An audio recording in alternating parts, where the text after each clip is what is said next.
Diplomatie, liberté conditionnelle pour Serge Atlaoui, ancien condamné à mort en Indonésie. Serge Reski Atlaoui, en français autrefois condamné à mort en Indonésie pour trafic de drogue, a obtenu mardi 15 juillet 2025 l'autorisation de la justice française de bénéficier d'une libération conditionnelle. Cette décision marque une nouvelle étape dans le parcours judiciaire de cet homme âgé de 61 ans, dont le destin avait suscité une forte mobilisation en France et à l'étranger. Incarcéré en France depuis son transfert en 2021, après plus de 15 ans passés dans les prisons indonésiennes, Serge Atlaoui purgeait encore une peine de réclusion résultant de sa condamnation initiale, bien que sa peine de mort ait été commuée. Il avait été arrêté en 2005 à Jakarta, capitale indonésienne, dans un laboratoire clandestin de fabrication d'ecstasy, une substance chimique, malgré sa défense affirmant qu'il n'était qu'un simple technicien chargé de l'installation de machines. La justice indonésienne l'avait lourdement condamné. Son nom était devenu un symbole des limites du système judiciaire en Indonésie et des risques encourus par les ressortissants étrangers face à la peine capitale. Après de nombreuses démarches diplomatiques et judiciaires, la France avait finalement obtenu son transfert afin qu'il termine sa peine sur le sol national. Depuis son retour,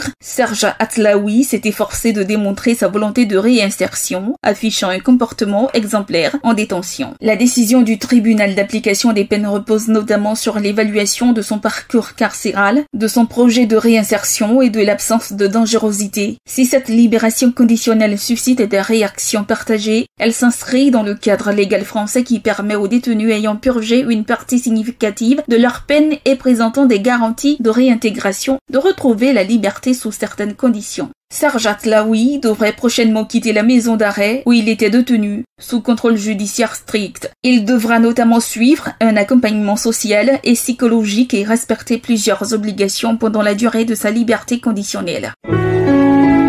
APRA, Agence Presse, Radio et Audio.